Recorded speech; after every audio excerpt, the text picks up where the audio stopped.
Korean perspective, they have always believed that nuclear weapons would be the key to peace and stability in this region by preventing the United States from, in their view, bullying them. They feel if they can prove they have an effective nuclear deterrent, then perhaps the U.S. will try to talk instead of trying to impose sanctions and making military threats. But the real fear and the growing fear is that if North Korea actually goes through with this kind of a nuclear test, which does seem increasingly likely, the results and the response from the United States unknown.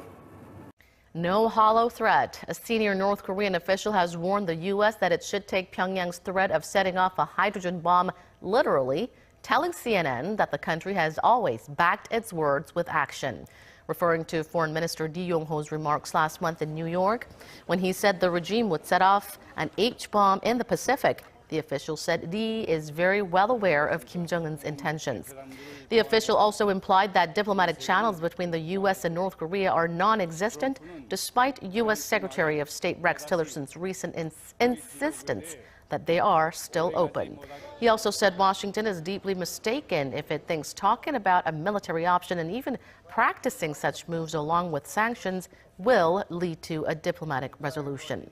North Korea's H-bomb threat was made shortly after President Trump's now famous speech at the UN, where he said the U.S. would, quote, totally destroy the regime. Flying into the North Korean capital, life on the surface seems normal. Beneath the surface, it's anything but. Overseas North Korean workers are being sent home in droves, their jobs eliminated by UN sanctions. The U.S. calls it punishment for an illegal, dangerous nuclear program. North Korea calls it evil, an economic blockade. On my 16th trip to Pyongyang, I still see signs of growth. Plenty of traffic, construction, a steady flow of electricity, keeping the growing skyline bright. But the prospects of a peaceful resolution to the nuclear standoff with the U.S. seem to be growing darker by the day. At North Korea's Ministry of Foreign Affairs, thank you so much. We asked to meet with a senior diplomat. Lee Yong-pil agrees to talk, but the mood is tense. His anger at the U.S. palpable. Donald Trump said he would totally destroy North Korea, a sovereign state. He's referring to the U.S. president's fiery speech at the UN last month when he personally insulted a fellow head of state. Rocket Man is on a suicide mission for himself and for his regime. North Korean leader Kim Jong-un fired back, calling President Trump's behavior mentally deranged. North Korea's foreign minister made a threat that alarmed even longtime Korea watchers. This could probably mean the strongest hydrogen bomb test over the Pacific Ocean. Some analysts have accused North Korea of bluster, saying they haven't yet achieved full nuclear capability. And if they go to war, they risk total destruction. But the North Koreans warn the U.S. not to underestimate their resolve and their growing arsenal. Should the world prepare for North Korea to detonate a nuclear device above ground? The foreign minister is very well aware of the intentions of our supreme leader, so I think you should take his words literally.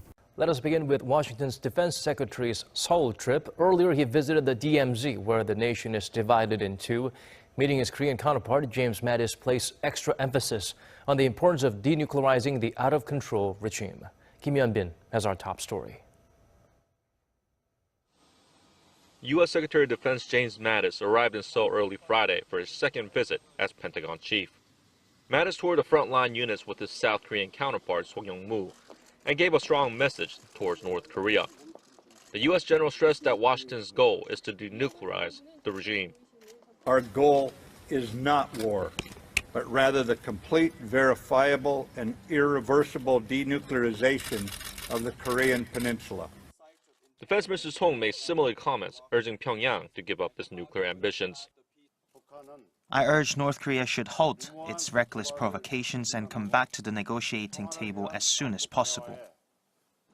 The U.S. defense chief's visit comes as South Korea and the U.S. are scheduled to hold their annual Security Consultative meeting in Seoul on Saturday, a day after the Allies' military committee meeting. Friday's military committee meeting was led by the Joint Chiefs of Staff of the two allies, General Chung Kyung-do and General Joseph Dunford. Seoul's Defense Minister Song Yong-moo and Mattis will hold their official talks at the SCM on Saturday. The allies plan to have in-depth discussions on enhancing extended deterrence against North Korea's ever-expanding nuclear and ballistic missile threats. They are also expected to discuss alliance policies, including the early transfer of wartime operational control from Washington to Seoul, which is one of the key goals of the Moon Jae-in administration. Kim Hyun-bin, Arirang News. U.S. and North Korean officials tell CNN diplomacy has broken down, pushing two nuclear powers dangerously close to military conflict. The U.S. is talking about a military option and even practicing military moves. They're pressuring us on all fronts with sanctions. If you think this will lead to diplomacy, you're deeply mistaken. So then I ask, what needs to happen for diplomacy to resume? The U.S. needs to understand our new strategic power and fundamentally eliminate its hostile policy towards the DPRK. He says North Korea's leader is following through on a pledge to reach a nuclear balance of power with the U.S., which they say will lead to peace and stability. Even as many around the world worry, the end result could be the exact opposite. If North Korea were to go through with this atmospheric thermonuclear test, it would be the first the world has seen in nearly 4 decades, since China did it back in 1980. But again, North Korean officials here reiterated this would only be a test to improve their technical knowledge, to send a message that they have this nuclear deterrent. They would not consider this an act of war. Again, in their view, nuclear weapons will guarantee peace, a view counterintuitive to much of the rest of the world who really worry what is going to happen. And then, of course, Michael and Emmer, the big question here, timing, with President Trump's visit to Asia happening in less than 2 weeks. The brave men and women of Minot Air Force Base may yet be called upon to be the instruments of American power. And if that day comes, we know you will be prepared. U.S. Vice President Mike Pence vowed to keep economic and diplomatic pressure on North Korea to make it abandon its nuclear and missile programs. While touring a nuclear weapons base in North Dakota, Pence said the U.S. will use overwhelming military power to defend themselves or its allies against attacks. Pence said America's enemies should never doubt the capabilities of the U.S. armed forces. Minot Air Force Base is home to dozens of B-52 bombers and ICBM sites and is the only U.S. base capable of conducting nuclear strikes by both planes and missiles. In just a few days, President Trump will travel to another front line of freedom, where so many of your fellow members of the armed forces stand guard to protect our people and our allies and our way of life, the Korean Peninsula. In the face of ongoing threats and provocations by the regime in North Korea, I can assure you the United States will continue to marshal economic and diplomatic pressure to demand that North Korea abandon its nuclear and ballistic missile programs. While President Trump has made clear that the United States has, in his words, great strength and patience, all options are on the table. Our enemies should never doubt the capabilities of the armed forces of the United States of America. Anyone who would threaten our nation should know that America always seeks peace. But if we are forced to defend ourselves or our allies, we will do so with military power that is effective and overwhelming.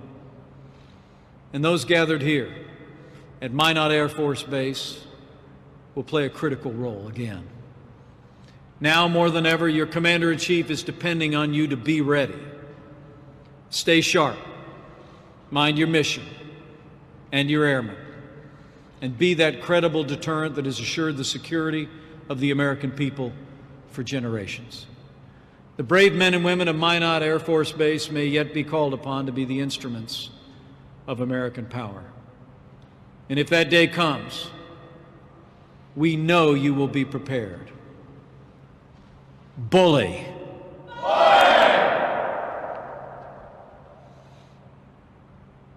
You know, it's deeply humbling for me to stand before you today, before so many heroic Americans. Because you see, while I'm the son of a combat veteran, and I'm the proud father of an aviator in the United States Marine Corps, The United States has once again said it will never accept North Korea as a nuclear state. U.S. Defense Chief James Mattis, who is visiting Seoul, said Pyongyang's nuclear and missile programs serve to undermine, not strengthen, its security. Kim Hyun-bin starts us off.